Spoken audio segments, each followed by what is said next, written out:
That morning, HOA President Veronica Steinberg rolled up with 3 charter buses crammed full of her rich buddies to fish in my private lake.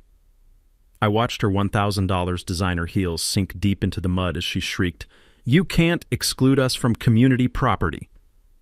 The sheer audacity boiled my blood. For 2 years, this entitled witch had tried stealing my family's 60-year legacy with fake surveys, lies, and bully lawyers. Now, she was trespassing with 40 strangers, trashing my grandpa's hand-built dock while bus diesel fumes choked the air. But she had no idea I wasn't the pushover she thought. As a retired electrician, I had a few tricks up my sleeve. What happened next? She lost everything: her status, her friends, her precious HOA throne. Moral: never mess with a man defending his legacy. What would you do if Karens invaded your backyard with busloads of strangers? Drop your city below. Bet half of you have HOA horror stories. I'm Marcus Fontaine, 52, and for 30 years I made my living solving electrical problems nobody else could figure out. Complex industrial systems, emergency repairs, the kind of work that teaches you patience, precision, and how to outthink people who think they're smarter than you. Sold my contracting business last year and moved back to the family property full-time. 40 acres of paradise with an 8-acre spring-fed lake that's been ours since 1962. My grandfather Frank bought this land when it was scrub brush and a tiny spring, then spent 15 years of weekends hand-digging that lake, laying every dockboard, building everything you see. The sound of gravel crunching under my boots on those same paths, that's my childhood soundtrack. The smell of pine mixed with clean lake water hits different when you know your grandfather's sweat built it. The rough bark of the old oak where he carved our initials in 1975. I still run my fingers over those grooves and remember his lessons about standing up to bullies. 10 years ago, Willowbrook Estates HOA sprouted around my property like expensive weeds. 47 houses worth $800K to $1.2 million, filled with retirees chasing the lakefront lifestyle. Of course, my property predates their HOA by decades. I'm not a member, never signed anything, and legally they have zero authority over my land. The lake? Completely mine according to every survey that matters. For years, everything was fine. New neighbors waved, complimented the view, asked about fishing. Normal small-town stuff. Then Veronica Steinberg moved in 3 years ago and turned my peaceful retirement into a war zone. Picture this: 58-year-old real estate attorney from California, drives a white BMW she washes obsessively, carries a legal pad like it's a loaded weapon. Within 6 months, she'd bullied her way into HOA presidency. Within a year, she'd terrorized 6 neighbors over garbage cans, fence heights, and non-conforming landscaping. This woman could find legal violations in a church picnic. I minded my own business until last spring, when Veronica showed up with her predator smile and fake concern. "Your lake is creating mosquito breeding conditions that affect our property values," she announced. "You need to install a $15,000 filtration system immediately to address this community health crisis." I walked her to my property stakes, showed her the surveys, explained that spring-fed lakes don't breed mosquitoes, politely declined her generous offer to spend my money fixing her imaginary problem. Big mistake. The harassment started within 48 hours. Anonymous complaints to county health about stagnant water. Mystery inspectors showing up with clipboards and attitudes. The diesel stench from her environmental assessment trucks poisoning my morning coffee routine. When the county inspector finally tested my water, he practically laughed. "This is cleaner than most municipal supplies," he told me. "Whoever's complaining is either ignorant or lying." That's when it clicked. Veronica wasn't concerned about mosquitoes or property values. She wanted something else entirely, and she'd decided a simple retired electrician would roll over and play dead. But here's what she didn't know about electricians. We troubleshoot for a living. We trace problems back to their source, identify the real issue behind the obvious symptoms, and we always have backup plans. Veronica thought she was dealing with some pushover old man who'd cave at the first threat of legal action. What she was actually dealing with was someone who'd spent 3 decades outthinking people who underestimated him, someone who knew how to read schematics, follow paper trails, and wire systems that work exactly like they're supposed to. And after 30 years of emergency calls, I'd learned the most important lesson of all. When someone's trying to electrocute you, you don't just fix the immediate problem. You trace it back to the breaker box and shut down their whole damn system. 2 weeks after that mosquito conversation, Veronica went nuclear. I was sipping coffee on my dock when a white county van roared into my driveway, kicking up gravel like machine gun fire. Right behind it, her BMW, polished to mirror shine and gleaming with malicious intent. She'd filed a formal health department complaint claiming my lake was a stagnant breeding ground threatening community wellness. The audacity made my coffee taste bitter. The inspector, a weathered guy named Dave, climbed out looking embarrassed. "Mr. Fontaine, I'm sorry about this. Got orders to investigate every complaint, but honestly, this feels like rich people drama." Veronica strutted over in her power suit and designer heels, legal pad clutched like a battle axe. Her perfume, something expensive and aggressive, couldn't quite mask the scent of desperation underneath. She supervised Dave's every move with the intensity of a prison warden.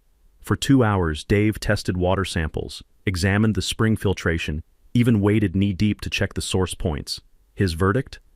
"This is cleaner than most municipal water supplies. Whoever complained this is stagnant doesn't know lakes from bathtubs." Veronica's face went redder than a stop sign. "That's impossible! I demand a second opinion!"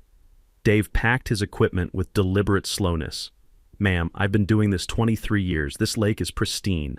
But that afternoon brought round two. A certified letter claiming my property violated mysterious watershed protection agreements that somehow I'd never signed because they'd never existed.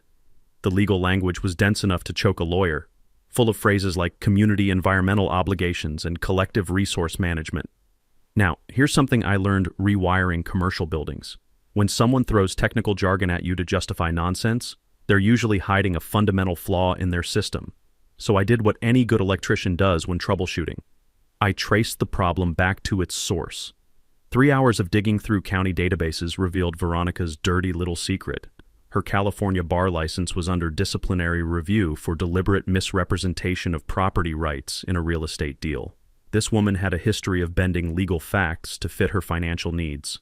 Time for my counterattack. First, I installed professional security cameras, the kind with night vision and motion sensors that back up to cloud storage. If Princess Veronica wanted to play games on my property, every move would be recorded in high definition. Then I replaced my polite private property signs with legal notices citing specific state statutes. Trespassing penalties, $5,000, fine plus damages. False complaint penalties, $50,000, maximum plus attorney fees. I remembered from a commercial job years back that sometimes the best deterrent is showing people exactly what their stupidity will cost them. The fresh laminate smell reminded me of printing electrical diagrams, precise, detailed, and designed to prevent dangerous mistakes. But 3 days later, Dave called with news that changed everything. "Marcus, thought you should know. That Steinberg woman tried to slip me $2,000 to alter my water quality report. Offered it as a consulting fee for additional testing services." My grip tightened on the phone. I'd seen this before during a hospital rewiring job where a contractor tried bribing the electrical inspector. Bribery of a government official carries 5 years in federal prison. Veronica had just escalated from obnoxious neighbor to federal felon.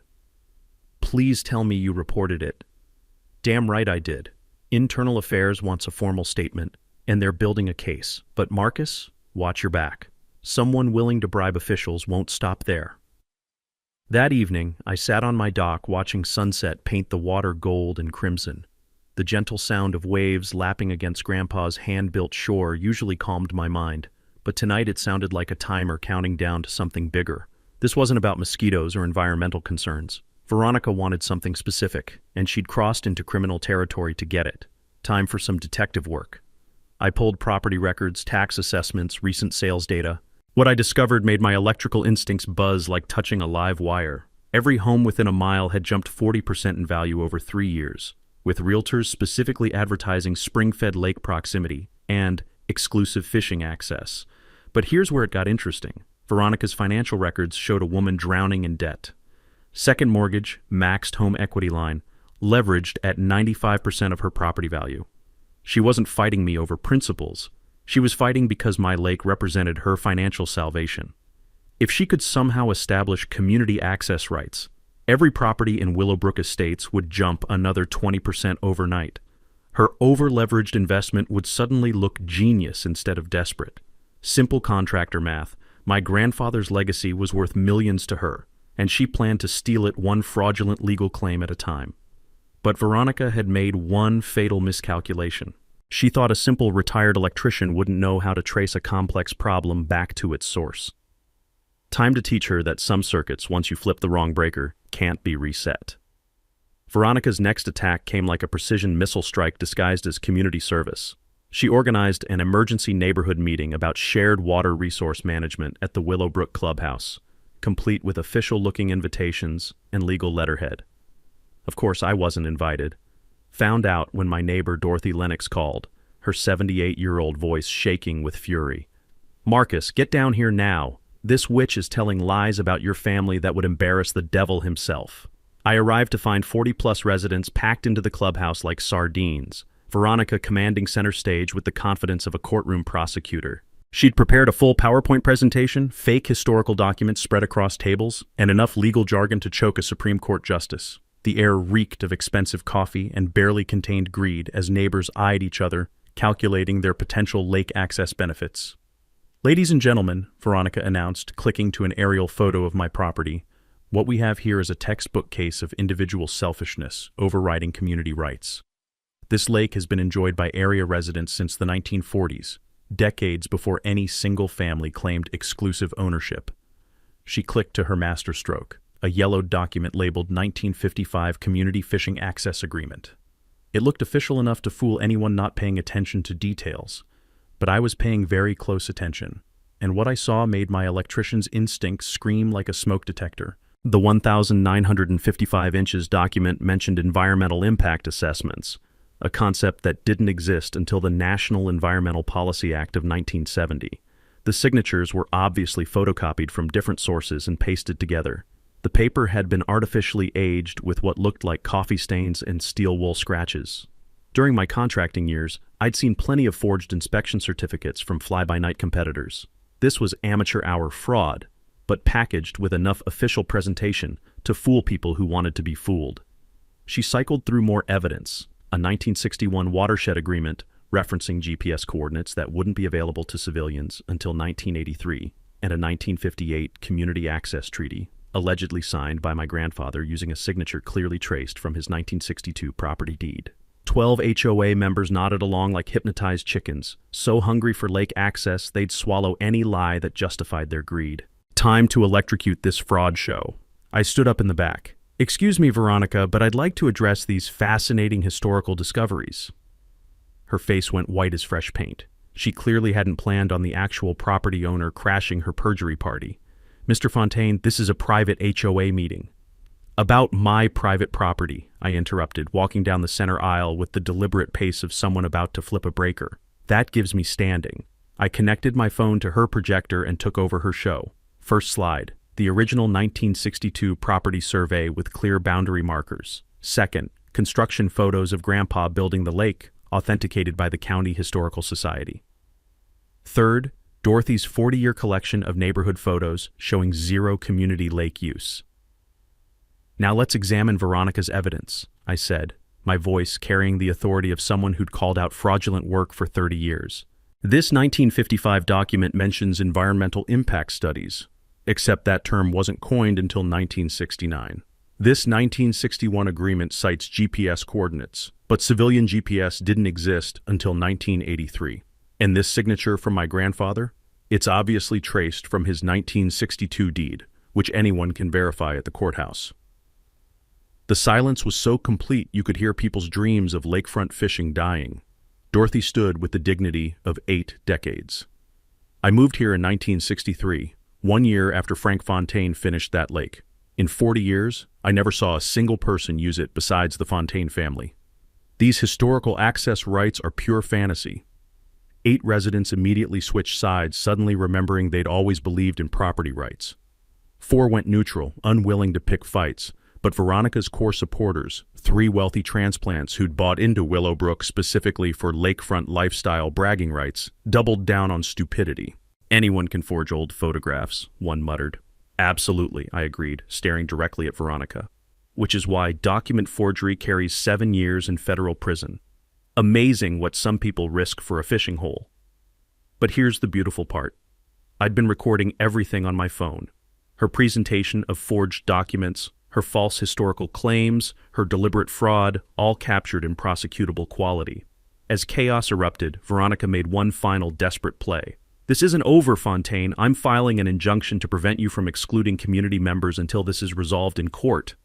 I smiled like an electrician watching someone grab a live wire despite clear warnings. Please do, Veronica. Present your evidence to a real judge. I'm sure they'll find your historical documents absolutely fascinating.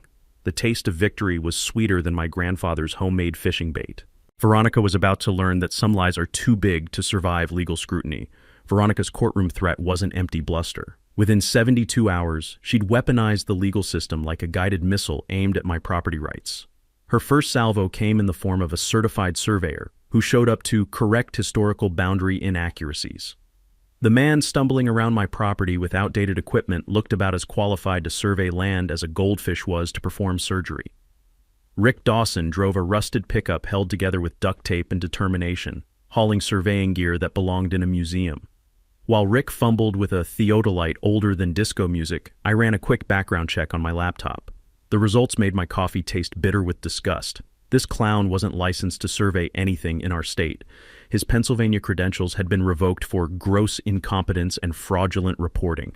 Yet here he was, measuring my grandfather's legacy with the precision of a drunk meteorologist. By afternoon, Rick had produced his masterpiece of fraud, a corrected survey, claiming the original 1962 boundaries were fundamentally flawed, and my lake extended into community watershed territory. The document looked like something a middle schooler might forge for a history project. Wrong paper stock, impossible measurements, and legal descriptions that referenced streets that didn't exist. But Veronica's real masterstroke came next. She filed a preliminary injunction demanding I stop excluding community members from historically shared water resources until her boundary dispute could be resolved. 47 pages of pure legal fiction, citing the same forged documents from her clubhouse dog and pony show. Then she escalated to psychological warfare, bringing her wealthy friends to fish on my lake without permission.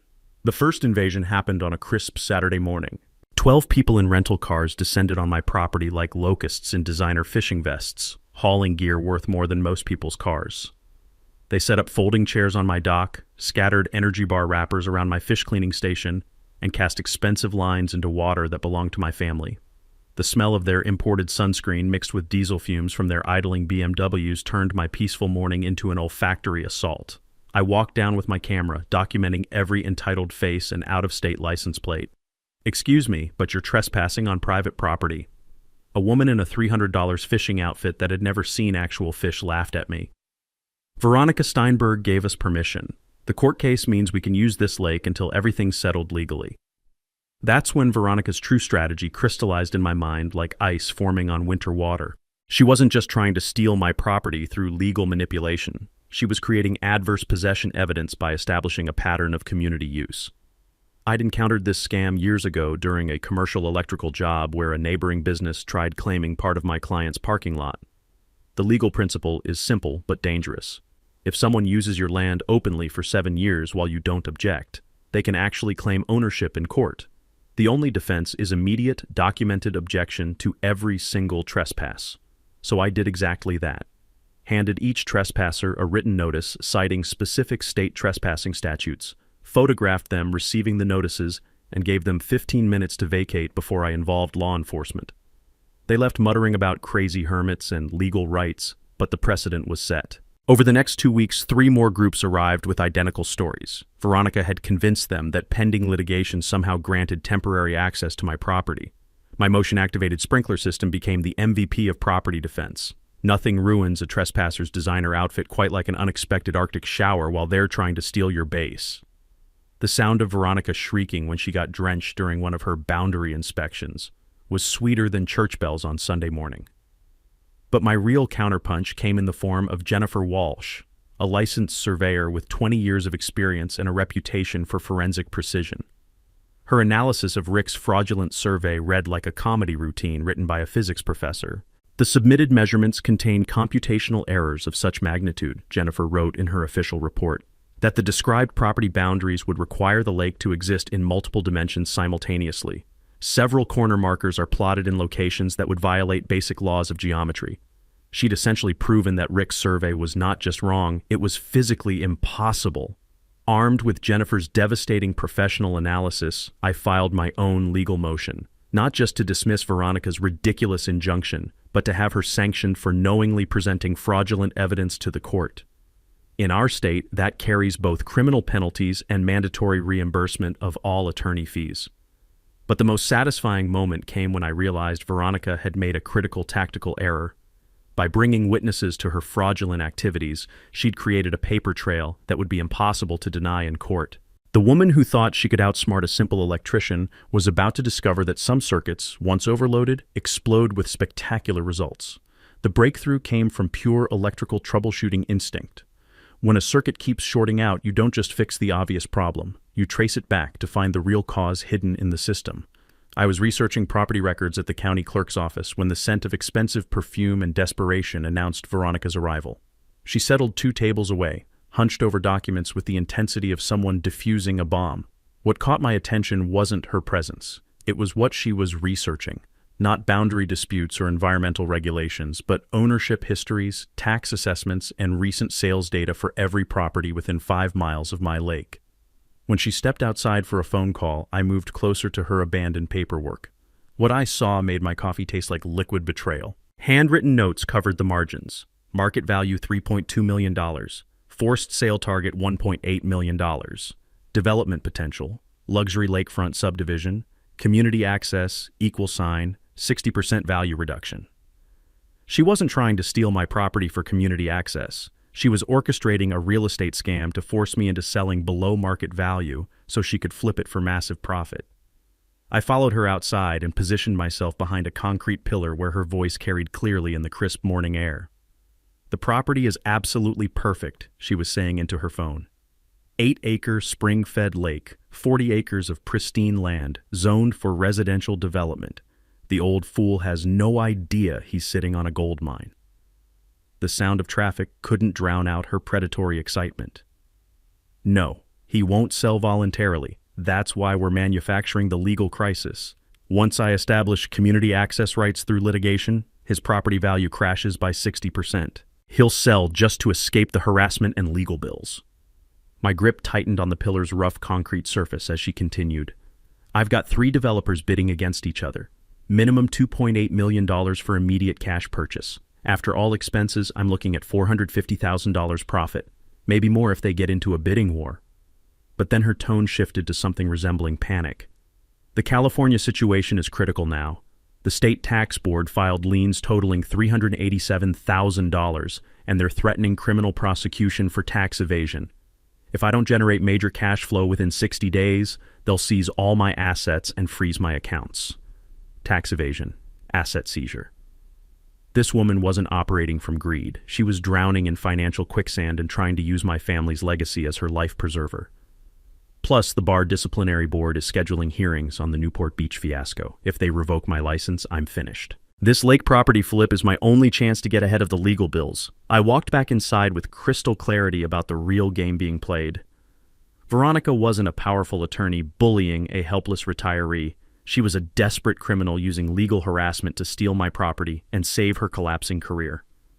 That evening, I channeled 3 decades of electrical detective work into tracing Veronica's financial circuitry. Public records, court documents, licensing boards, bankruptcy databases. I followed every digital trail like hunting down a short in a complex industrial system. The truth was uglier than corroded wiring. California tax liens, $387,000. Credit card judgments, $156,000. Unpaid legal settlements, $89,000. Her law practice was circling the drain after multiple ethics violations and client complaints. But the smoking gun was a sealed settlement from 2019 where she'd paid $95,000 to avoid criminal prosecution for targeting elderly property owners through systematic harassment designed to force below-market property sales. I wasn't Veronica's first victim. I was her latest mark in a pattern of predatory behavior spanning multiple states. The woman who thought she was hunting a naive old man had just walked into the crosshairs of someone who knew how to trace problems back to their source and permanently disconnect the power. Game over, Veronica. Time to wire up the perfect trap.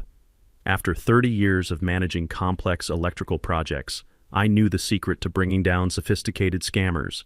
Assemble the right team, use the right tools, and let your opponent's desperation do most of the work. My first call went to Dorothy Lennox, my 78-year-old neighbor who'd become my unofficial war counsel. Dorothy possessed the most dangerous weapon in any community conflict, a memory like a steel trap backed by 40 years of obsessive documentation. "Marcus, I've been praying for this conversation," she said when I explained Veronica's real estate scam. The relief in her voice was palpable. "That woman reminds me of the con artists who tried stealing Depression-era farmland through legal trickery. I've got photographs, property records, and neighborhood newsletters going back to 1963. Not once did anyone claim community lake access because it never existed. Dorothy's grandson Tommy became my eyes and ears in the digital age. 19 years old, FAA-certified drone pilot, and capable of producing courtroom-quality video that would make prosecutors weep with joy. Better yet, he understood how to weaponize social media for maximum legal impact. My third recruit was Jake Morrison, investigative journalist for the county paper who specialized in exposing government corruption. Jake had that hungry shark smile reporters get when they smell a career-making story, and Veronica's pattern of targeting elderly property owners was exactly the kind of exposé that wins Pulitzer consideration.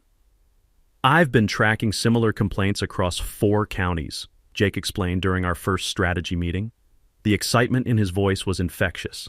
"This isn't just your property, it's part of a systematic fraud operation. If we document the pattern, this becomes a federal story." Finally, I contacted Sarah Blackwood, a property rights attorney who specialized in taking down sophisticated real estate scammers. Sarah had spent 15 years protecting regular people from legal predators, and she possessed that rare combination of courtroom brilliance and street fighter instincts. "What your neighbor's doing has a name," Sarah said, spreading legal documents across my kitchen table like a general planning invasion. "It's called equity stripping, systematically harassing property owners to force below-market sales. When it crosses state lines or involves multiple victims, it becomes federal racketeering. We're talking 20 years in prison, plus forfeiture of all assets." I'd learned about racketeering laws during a commercial job where contractors were running insurance scams. The beauty of RICO charges is that each separate crime, bribery, fraud, extortion, becomes part of a larger conspiracy with devastating penalties. One successful prosecution can destroy an entire criminal operation. Our evidence-gathering strategy was methodical as installing a new electrical panel. Tommy's professional drone surveillance would document every trespass with GPS coordinates and timestamps. My upgraded security system would capture facial recognition footage that could identify co-conspirators. Jake would research Veronica's previous victims and establish the interstate pattern required for federal charges. But my masterstroke was psychological warfare disguised as community outreach. I decided to host a Veterans Memorial fishing tournament honoring my grandfather's military service. The event would feature cash prizes, expensive equipment giveaways, and enough publicity to draw every fishing enthusiast within 50 miles.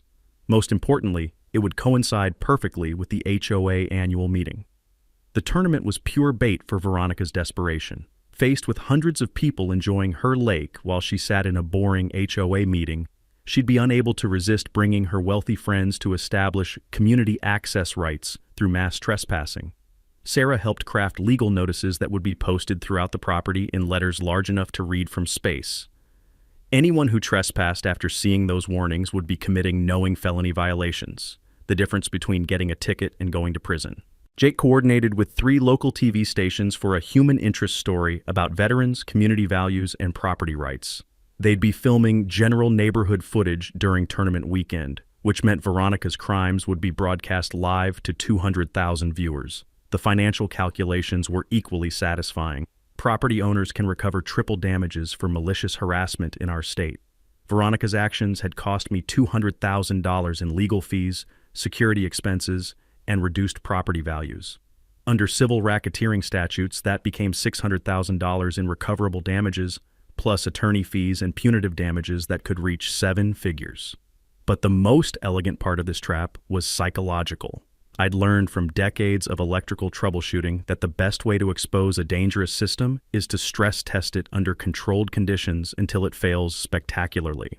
Veronica believed she was systematically breaking down a helpless retiree who would eventually surrender his family legacy to escape harassment. What she was actually doing was providing documented evidence of federal crimes to someone who understood exactly how to use that evidence against her. The morning air already carried the sweet scent of approaching justice, mixed with pine and clean lake water that would soon be peaceful again. All I had to do was set the stage and let Veronica's desperation write her own confession. Some electrical fires, once they start, consume everything in their path. Veronica's desperation hit critical mass the weekend of my Veterans Memorial fishing tournament, but what happened next proved she'd completely lost her grip on reality and gave me the smoking gun I needed to destroy her. Saturday morning started perfect. The smell of bacon and coffee drifted from my registration tent as legitimate participants arrived, local veterans, their families, and fishing enthusiasts drawn by Jake's newspaper coverage. By 7 a.m., I had 30 respectful visitors enjoying my grandfather's lake exactly as it was meant to be enjoyed. Then Veronica's invasion force arrived like D-Day in reverse. 3 charter buses roared up my gravel driveway, diesel engines belching black smoke that turned my peaceful memorial into a toxic wasteland. Behind them came a convoy of luxury SUVs and BMWs that looked like a country club evacuation. Veronica emerged from her BMW in designer outdoor gear that screamed, "I paid $800 for this fishing costume." She directed 50-plus people toward my lake with military precision, shouting instructions like a general deploying troops for conquest. "Marcus, darling," she called with poisonous sweetness. "What a wonderful community celebration. We're thrilled to participate in this shared neighborhood tradition." The sheer audacity made my vision blur red. These weren't veterans. They were her wealthy real estate contacts, potential buyers, and investment partners dressed in fishing gear they'd obviously purchased that morning. I approached with my camera and clipboard, documenting every entitled face. "Veronica, this is a private memorial event. You and your people are committing felony trespass on posted private property." She waved a manila folder like it contained the Constitution itself. "Actually, we have legal documentation establishing provisional community access during ongoing boundary litigation. My attorney confirms our rights to participate in neighborhood lake activities." Complete legal fiction, but delivered with courtroom confidence. Her invasion force scattered across my property like designer locusts. They dragged furniture onto my dock, set up elaborate picnic spreads on my lawn, and started casting lines into water sanctified by my grandfather's memory. The sound of clinking champagne glasses and entitled laughter turned my family memorial into their cocktail party. But here's what made me smile despite the rage. Every criminal act was being documented in federal court-quality detail. Tommy's drone captured aerial footage with GPS coordinates showing exact property line violations. My hidden cameras recorded facial recognition data on every trespasser. Jake's media contacts filmed community interest footage that would become Exhibit A in my federal lawsuit.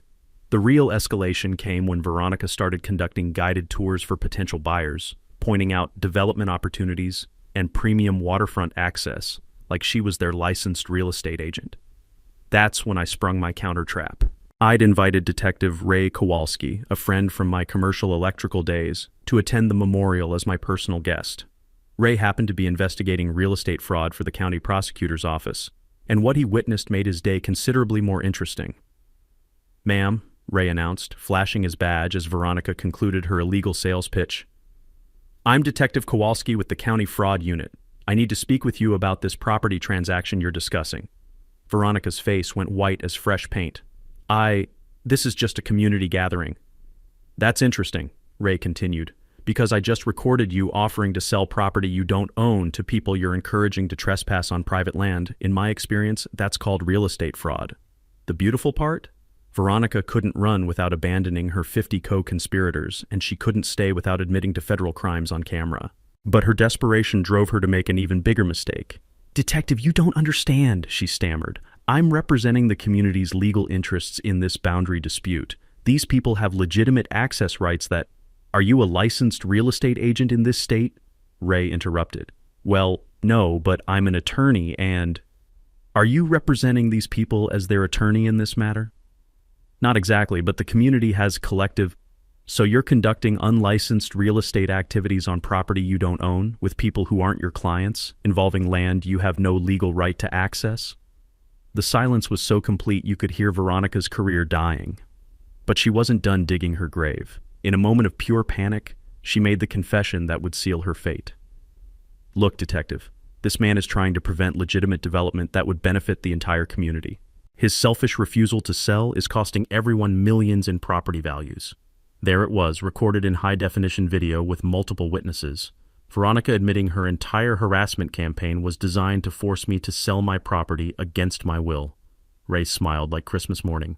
Ma'am, I think you need to contact your attorney, and everyone else here needs to leave immediately before you're all arrested for conspiracy to commit real estate fraud. The retreat was spectacular. 50 entitled trespassers fled my property like vampires at sunrise, leaving Veronica standing alone with the ruins of her criminal enterprise scattered around her designer boots. The smell of diesel exhaust and legal consequences filled the air as her convoy disappeared. Veronica had just confessed to organized real estate fraud in front of a detective, multiple cameras, and enough witnesses to fill a courtroom. Some electrical circuits, when they finally overload, explode with enough force to be seen from space. After her public confession to Detective Kowalski, most criminals would disappear into the night. But Veronica Steinberg wasn't most criminals. She was a cornered predator willing to destroy everything in her path to escape the consequences of her own actions. Her final assault began Monday morning with character assassination so vicious it made her previous harassment look like playground teasing. Anonymous flyers appeared on every doorstep in Willowbrook Estates, professionally printed on expensive cardstock with the kind of design polish that screamed serious money behind the operation. They painted me as an unstable veteran with documented PTSD episodes, who was stockpiling weapons and making violent threats against community members. The lies cut deeper than any physical attack. I'd served my country honorably, built a successful business through honest work, and never raised my voice to a neighbor in 30 years. But Veronica understood that in today's climate, accusations travel faster than truth, and fear spreads quicker than facts. Her digital warfare campaign launched simultaneously across multiple platforms. Fake Facebook profiles appeared overnight, posting fabricated stories about my increasingly erratic behavior and concerning late-night activities. Anonymous Nextdoor posts warned neighbors about the dangerous loner, who was becoming hostile toward community safety initiatives. The smell of burning reputation filled my morning coffee as former clients started calling with worried questions about my mental health situation. But Veronica's cruelest blow targeted my veterans' benefits and professional reputation.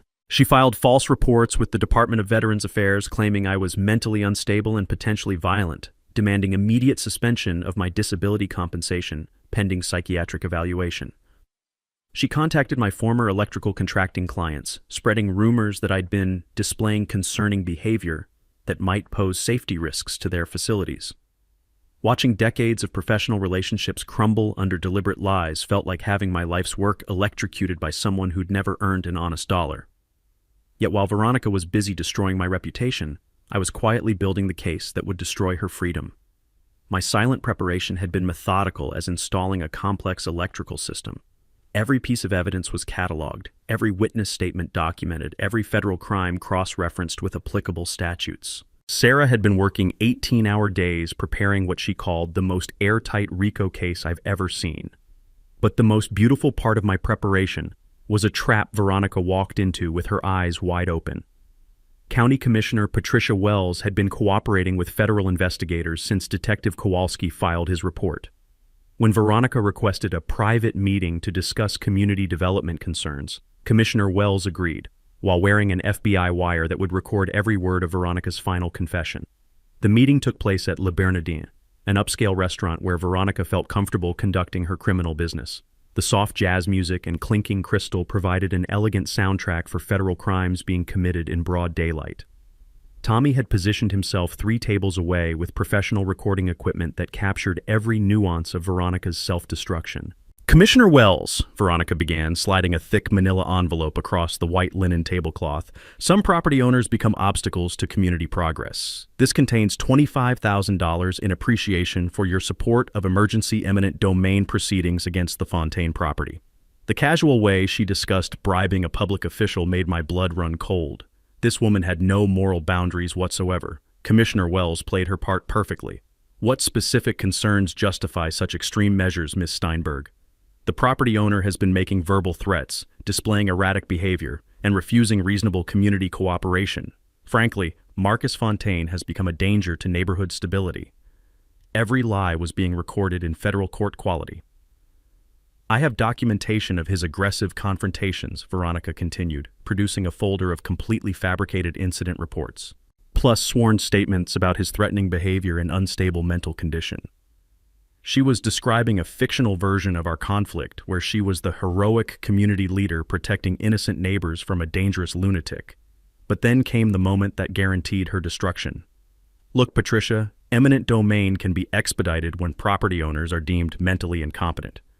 A quick psychiatric hold, emergency seizure procedures, and this problem disappears forever. The community gets lakefront development, you get credit for decisive leadership, and I get the commission on a $3 million property flip. The breathtaking cruelty of her plan, having me committed to steal my family's legacy, was spoken with the casual tone of someone ordering dinner. "What exactly are you proposing?" Commissioner Wells asked. "Full cooperation with expedited seizure proceedings for the consulting fee in that envelope, plus $50,000 when the transaction closes. Simple business."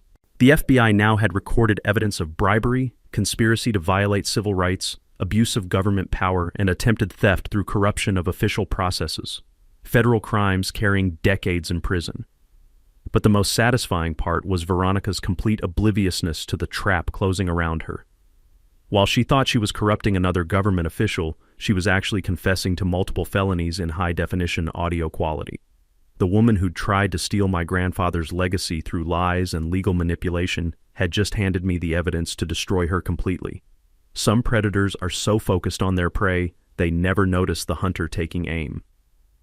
The HOA annual meeting on Saturday evening was supposed to be Veronica's triumphant finale.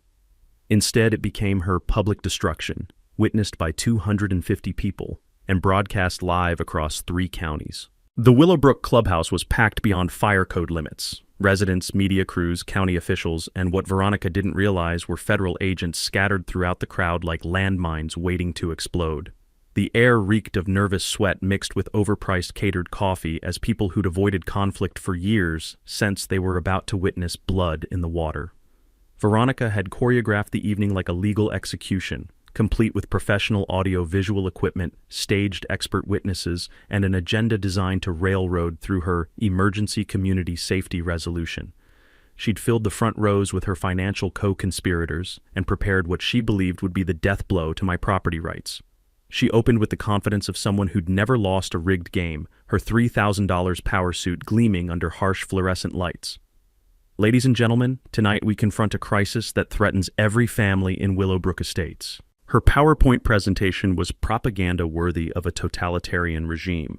Doctored aerial photos labeled my property as environmental hazards, fabricated incident reports describing my escalating violent behavior, professional charts showing how my anti-social property hoarding was destroying everyone's home values.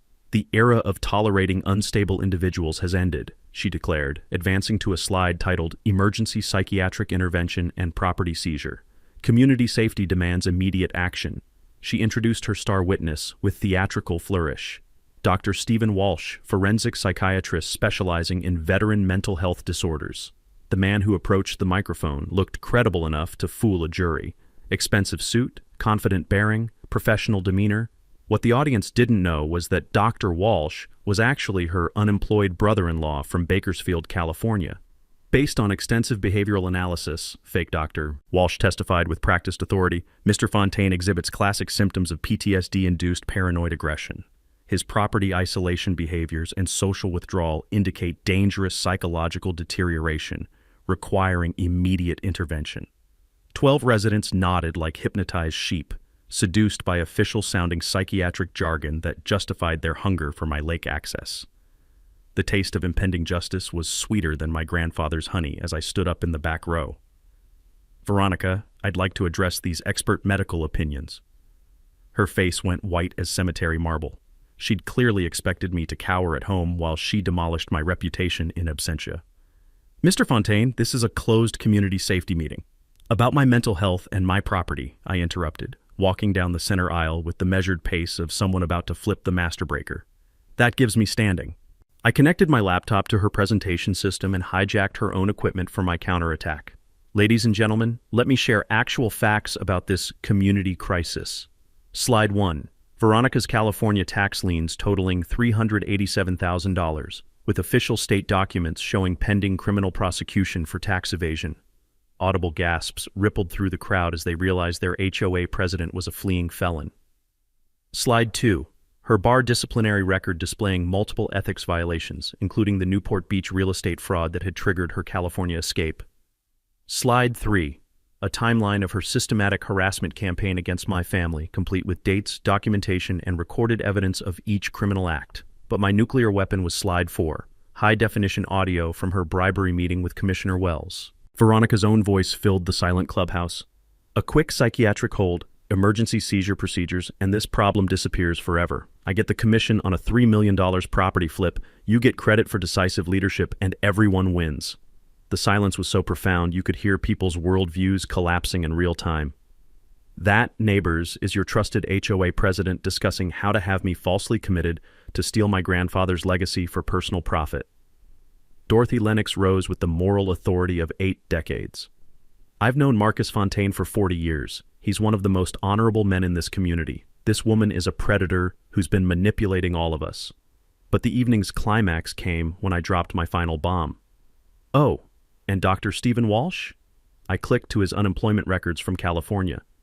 Meet Kevin Steinberg, Veronica's brother-in-law, who's been collecting welfare while committing perjury in our courtroom. The fake expert's face crumbled as his entire charade evaporated on the giant screen. That's when FBI Special Agent Rebecca Martinez stepped into the light, her badge gleaming like a beacon of justice. Veronica Steinberg, you're under arrest for bribery of public officials, conspiracy to violate civil rights, organized real estate fraud, and wire fraud across state lines. The metallic click of handcuffs closing was the most beautiful sound I'd ever heard. As Veronica was perp-walked past her former victims, 3 TV stations broadcast her destruction live to 200,000 viewers. Her criminal empire collapsed in front of the very community she'd tried to manipulate. The HOA voted unanimously to remove her from all positions and formally apologize for enabling her harassment campaign.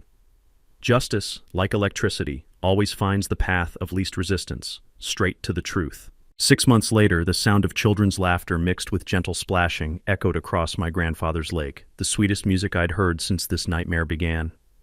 What had once been a battlefield was now healing ground where disabled veterans learned to find peace in the same waters that had always brought my family solace. Veronica's legal destruction was swift and absolute. She pleaded guilty to 14 federal charges including bribery, conspiracy to violate civil rights, organized fraud, and attempted theft through government corruption. The federal judge showed no mercy. 10 years in federal prison, $847,000 in fines and restitution, and permanent disbarment from practicing law anywhere in America. Her fake expert brother-in-law got 4 years for perjury and conspiracy. Her real estate co-conspirators lost their licenses, faced bankruptcy from civil lawsuits, and several fled the state to escape the avalanche of criminal referrals I'd generated. But the most satisfying justice was watching Veronica's financial empire collapse like a controlled demolition. Federal asset forfeiture seized everything: her BMW, her over-leveraged mansion, every bank account she'd used to fund her harassment campaign. The woman who'd tried to steal my grandfather's legacy died broke, disgraced, and forgotten. The real victory, though, was resurrection from the ashes of her criminal enterprise. Dorothy Lennox became HOA president by unanimous vote, bringing 4 decades of neighborhood wisdom and enough moral authority to prevent future Veronicas from taking root. Her first official act was presenting me with a formal community apology and a service award for protecting property rights for every resident. The new leadership immediately passed the Fontaine Protection Protocols, ironclad rules preventing harassment of property owners, requiring transparent financial reporting, and establishing an ombudsman to investigate complaints before they escalated to legal warfare. My property values didn't just recover, they exploded. National media coverage of my victory made Willowbrook Estates famous as the community where individual rights triumphed over systematic fraud. Realtors now advertise where property rights are protected, and home values jumped 40% across the entire development. But the most meaningful change was personal. The stress and isolation that had poisoned my retirement dissolved like morning mist off calm water. Neighbors who'd avoided me during Veronica's reign now stopped by with fishing stories, homemade cookies, and requests for advice about protecting their own rights. This community healing inspired something beautiful: the Frank Fontaine Memorial Conservation Initiative, funded by my lawsuit settlement and matching donations from residents eager to make amends for their silence during the harassment. We established a $15,000 annual scholarship for students studying environmental science, ensuring my grandfather's hand-built lake would inspire future conservation leaders. We also created a therapeutic fishing program for disabled veterans, complete with accessible docks and adaptive equipment that helps wounded warriors rediscover peace one cast at a time. The scent of barbecue smoke and sound of family laughter now fill weekend air where diesel fumes and entitled arguments once poisoned paradise. Our conservation festivals draw families from across the county to learn watershed protection, sustainable fishing, and why private property rights are essential to environmental stewardship. Jake Morrison's investigative series won a state journalism award and inspired legislation protecting property owners from HOA abuse. Sarah Blackwood became the region's premier property rights attorney, using Veronica's prosecution as a template for defeating similar scams in 6 states. Tommy launched a thriving security consultation business protecting elderly property owners from fraud, combining his technical skills with street wisdom about documenting harassment campaigns. His work has already saved 15 families from Veronica-style schemes. Detective Kowalski got promoted to sergeant and now heads the county's new Elder Fraud Task Force, using our case as training material for identifying real estate predators. On quiet mornings, I sit on my grandfather's hand-built dock watching sunrise paint the water gold and crimson, listening to peaceful sounds of community restored. The rough bark of our carved oak still bears initials from 1975, reminding me that some legacies are worth any fight. Every ripple carries Grandpa's lesson about bullies. The best way to stop predators is shining enough light that they can't hide in shadows anymore. Veronica thought she was hunting a helpless old man, but walked into the crosshairs of someone who understood that justice, like electricity, always finds its way to the truth. What would you do if someone tried stealing your family's legacy?